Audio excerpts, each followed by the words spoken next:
So, good afternoon, everyone. I, Balak Das Kurmi, welcomes you all on behalf of ISF College of Pharmacy in the ISF CP Dialogue Series under the aegis of IQAC and IIC of the ISF CP Monga.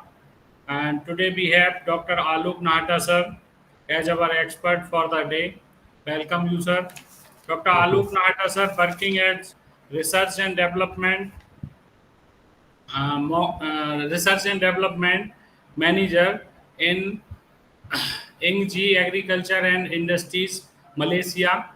Dr. Alok Nahata sir has completed his PhD from Department of Pharmaceutical Science, Dr. Hari Singh Gaur University, Sagar, and he has done his post graduation in Natural Product and Herbal Drug Technology from the same department.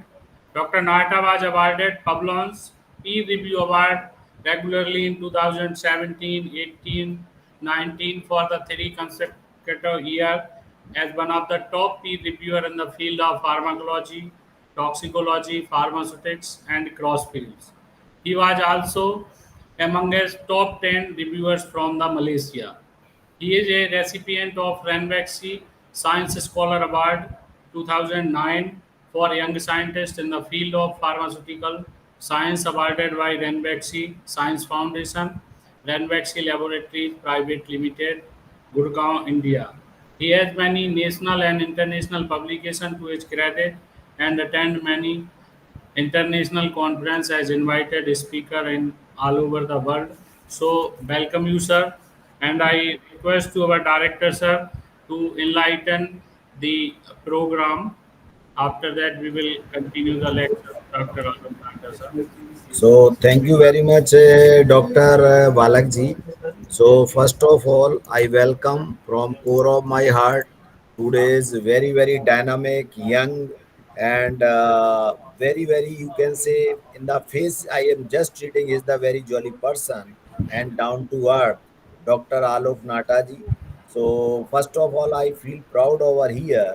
We all are the from the same alumni group from the Dr. H.S. Gore University. So now this is the fruits, and they are the available in the different countries, different places, and number of the person they are taking their you can say utilizing, and we are the spreading the beauty of the Sagar University.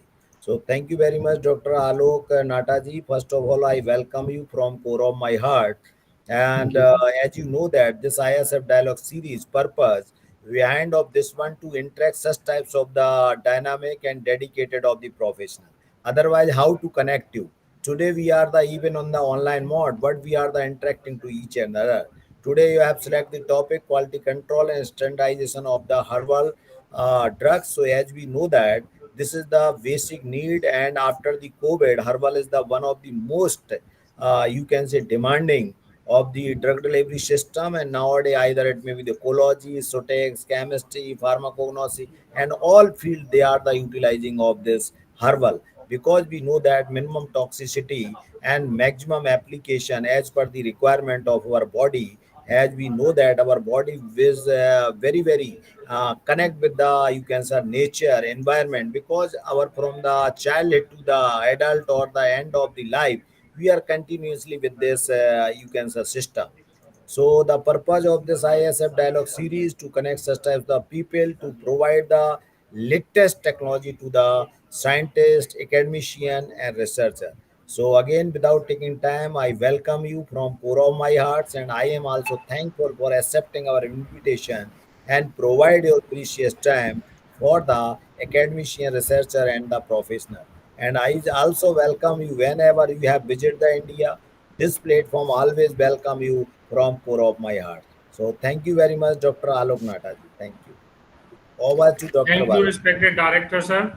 So, again, I welcome to Dr. Alok Nahata, sir, on behalf Mhm. of ISF College of Pharmacy for Mhm. the talk on quality control and standardization of herbal drugs. So, sir, you can proceed now. Okay. So I hope you can see my presentation online. Yes, It sir. is working. Okay.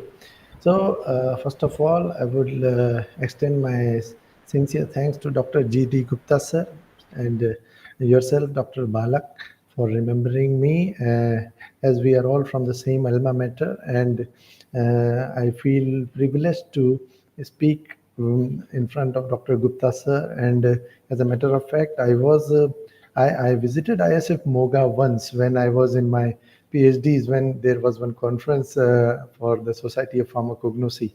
So I have been to Moga. I have seen the campus once. So that time it was so vibrant, and now I think it must have become very more infrastructurally big, and definitely quality-wise, it's growing day by day.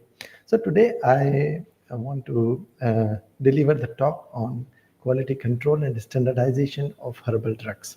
As a matter of fact, it's a very basic topic, but I have selected these because this is actually want to throw light on the quality control aspects and the problems which we face during the quality control and standardization of these drugs. So quality control efficacy and the safety of herbal products is of paramount importance, and quality can be defined as the status of a drug that is determined by identity, purity, content, and other physical, chemical, and biological properties, or by the manufacturing processes. Quality control refers to processes involved in maintaining the quality and validity of a manufactured product. In general, all medicines, whether they are of synthetic or of plant origin, should fulfill the basic requirements of being efficacious and safe, and this can be achieved by suitable clinical trials. Now coming to herbal drugs. The term herbal drug denotes plants or plant parts that have been converted into phytopharmaceuticals by means of simple processes involving like harvesting, drying, and storage.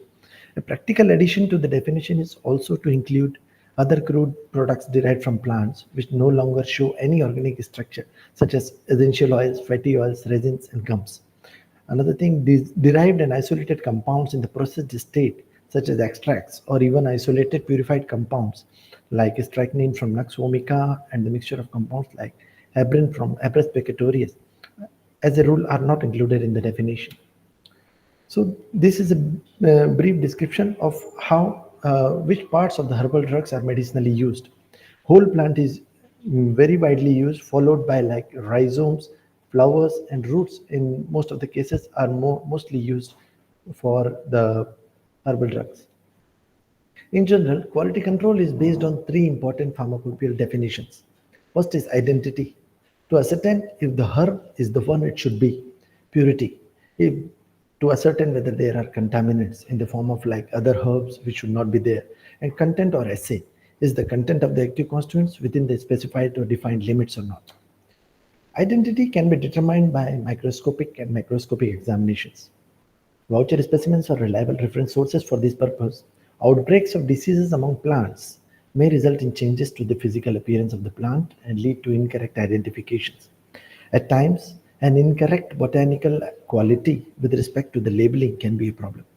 For example, there was a case in 1990s. A South American product labeled as Paraguay tea was associated with an outbreak of anticholinergic poisoning in New York. Subsequent chemical analysis revealed the presence of a class of constituents that was different from the metabolites normally found in the Paraguay tea. So, purity. Purity is closely linked with the safe use of drugs and deals with the factors such as ash values, contaminants, and heavy metals. However, due to the application of improved analytical methods, modern purity evaluation also includes microbial contamination, aflatoxins, radioactivity, and pesticide residues. Analytical methods, as we all know, like photometric analysis, TLCs, HPLCs, and gas chromatography can be employed in order to establish the constant composition of herbal preparations. Secondly, content or assay. This is the most difficult area of quality control to perform, since in most herbal drugs, the active constituents are not known. Sometimes markers can be used.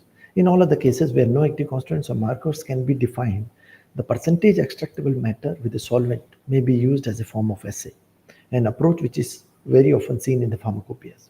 Now, the choice of extracting solvent depends on the nature of the compound involved and might be deduced from the traditional uses. For example, when a herbal tree is used to make a tea, the hot water extractable matter, which is expressed in milligrams per gram of air-dried material, can help. Now, several problems which are not applicable to synthetic drugs, but which can influence the quality of herbal drugs. These are very important because herbal drugs are usually mixtures of many constituents. The active principles in most cases are not known. Selective analytical methods or reference compounds may not be available commercially.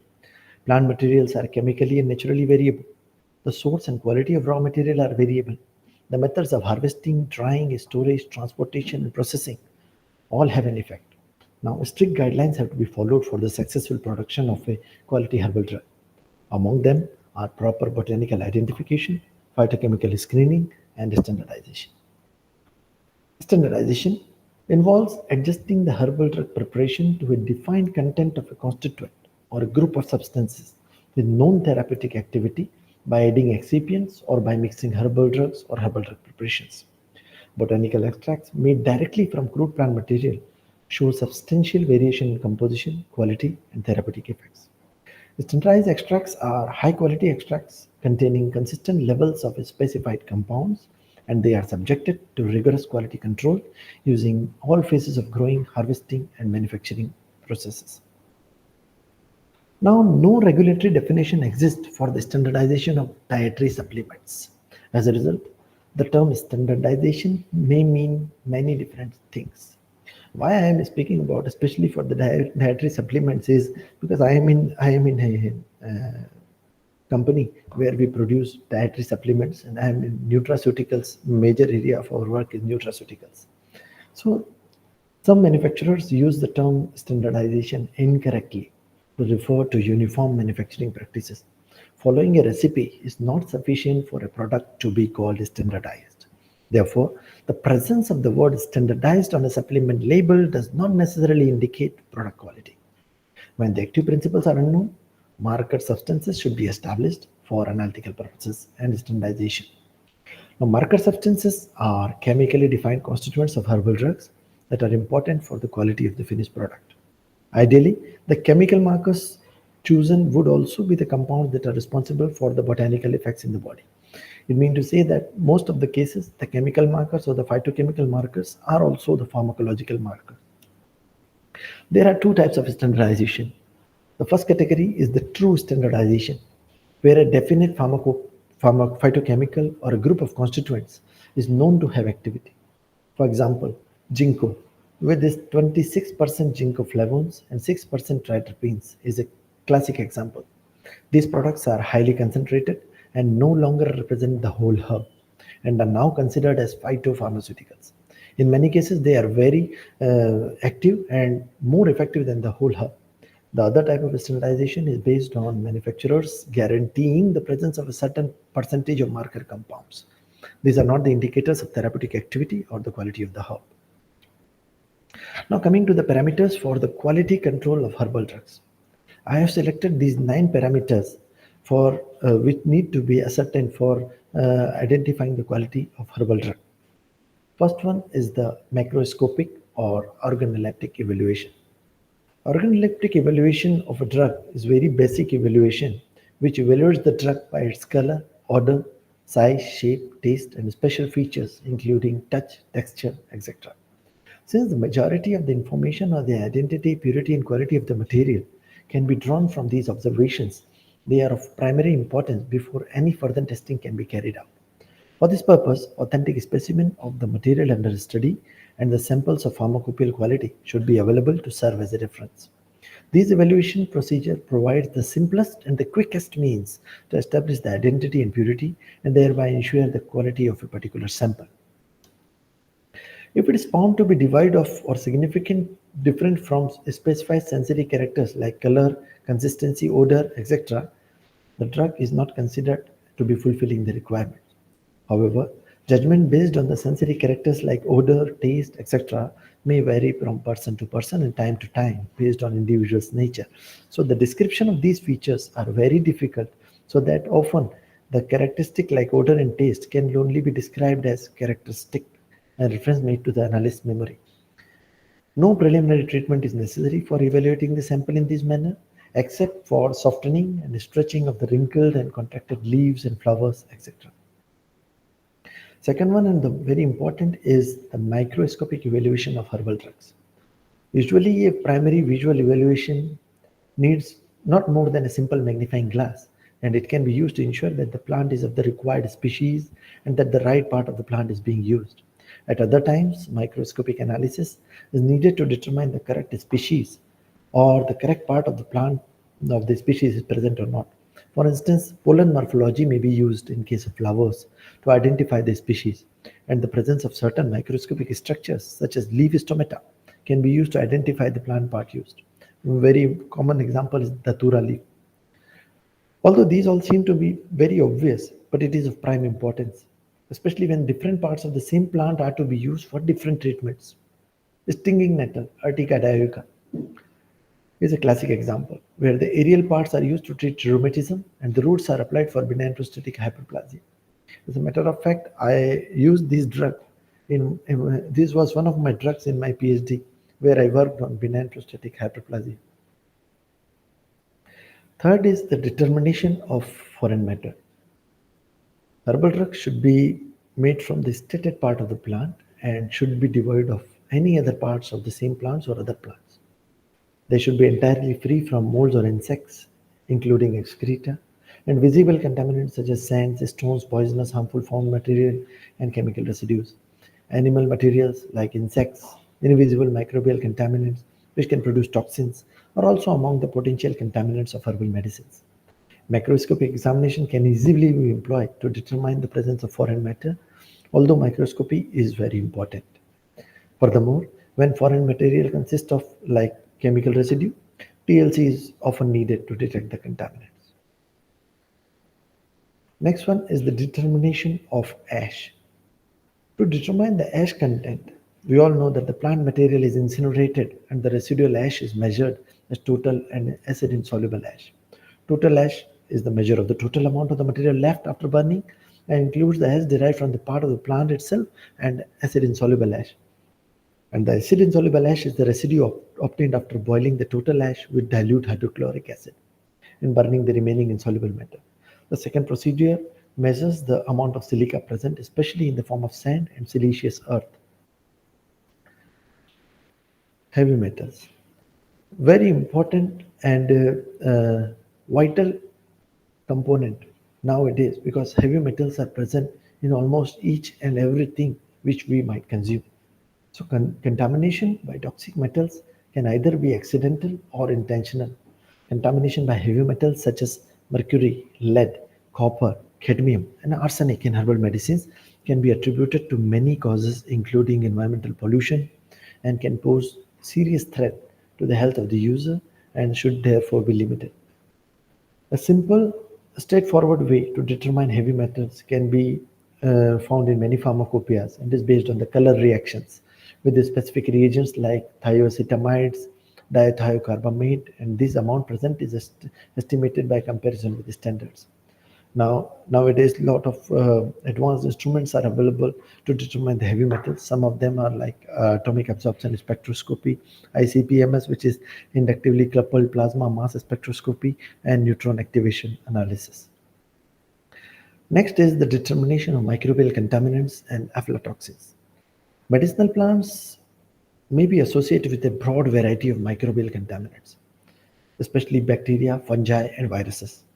Inevitably, this microbial biological background depends on several environmental factors and exerts an important impact on the overall quality of herbal products and preparations. Herbal drugs normally carry a number of bacteria and molds, often originating in the soil. Poor methods of harvesting, cleaning, drying, handling, and storage may also cause additional contamination, as may be the case with Escherichia coli and Salmonella species. While a large range of bacteria and fungi are from naturally occurring microflora, aerobic spore-forming bacteria frequently predominate in herbal products. WHO has laid down specific guidelines for determining the presence of total aerobic bacterial counts, fungal counts, and total interbacterial counts, together with the test for the presence of E. coli, Staphylococcus aureus, Shigella, and Pseudomonas aeruginosa. The European Pharmacopoeia also specifies that E. coli and Salmonella species should be absent from herbal preparations. However, it is not always that these two pathogenic bacteria can cause clinical problems. Now, materials of vegetable origin, especially tend to show much higher levels of microbial contamination than synthetic products, and the requirement for microbial contamination in European pharmacopoeia allow higher levels of microbial contamination in herbal remedies than the synthetic pharmaceuticals. The allowed levels may also depend on the method of processing of drug. For example, higher contamination levels are permitted if the final herbal preparation involves boiling with water. The presence of fungi should carefully be investigated and monitored since some common species produce toxins, especially aflatoxins. Aflatoxins in herbal drugs can be dangerous to health even if they are absorbed in minute amounts. Aflatoxin producing fungi sometimes build up during the storage. Procedures for the determination of aflatoxins contamination in herbal drugs are published by WHO. After a thorough cleanup, TLC is used for confirmation. Certain plant constituents are susceptible to chemical transformation by contaminating microorganisms, so the determination of these things becomes further more important. Determination of pesticide residue. Even though there have been no serious reports of toxicity due to the presence of pesticides and fumigants, it is important that herbs and herbal products are free of these chemicals or at least controlled for the absence of unsafe levels. Herbal drugs are liable to contain certain amounts of pesticide residues which accumulate from agricultural practices like spraying, the treatment of soil during cultivation, administering of fumigants during storage. Samples of herbal materials are extracted by standard procedures, impurities are removed, and individual pesticides are measured by GCMS or the combined GCMS. Some simple procedures have been published by WHO, and the European Pharmacopoeia has also laid down general limits for pesticide residues in medicine. Not so important, but we need to determine the radioactive contamination sometimes because there are many sources of ionizing radiation, including radionuclides occurring in the environment. Hence, a certain degree of exposure is inevitable. The WHO has developed guidelines in the event of a widespread contamination by radionuclides resulting from major nuclear accidents. Taking into account the quantity of herbal medicine normally consumed by an individual, they are unlikely to be a health risk. Therefore, at present, there are no limits proposed for radioactive contamination. Finally, analytical methods. The quantitative determination of constituents has been made easy by recent developments in analytical instrumentation. TLC, HPLC, GC, quantitative TLC, HPTLC can determine the homogeneity of plant extracts. OPLC, that is overpressure layer chromatography, infrared, UV visible, mass spectroscopy, gas chromatography, liquid chromatography used alone or in combination with GCMS, LCMS, and nuclear magnetic resonance are very powerful tools often used for standardization and to control the quality of both the raw material and the finished product. The results from these sophisticated techniques provide a chemical fingerprint as to the nature of chemicals or impurities present in the plant or the extracts. So this was a brief overview of the quality control and the methods we can apply to ascertain the quality of the herbal drugs. The quality control is like an endeavor, it's not a destination. It is a never-ending process. You have to follow, once you start, you have to keep on following the quality control for the herbal products. Thanks a lot. Thank you, sir. Thank you, sir, for the delivery of very informative lecture about the quality control and standardization. I think the standardization of herbal drug is the limit as far as concerned with regulatory aspects. So this information will definitely beneficial for the budding herbal scientists and formulators. Before closing the session, once again I heartily thank to Dr. Alok Nahata sir for accepting our invitation and sharing our experience on herbal drug technology. Thank you, sir. And I request to all the listeners and viewers to put up your query and questions in chat box, if any, and we will connect you soon after the consultation of our expert. So, thank you, sir, and thanks to all for being with us. Thank you. Thanks a lot. Thank you.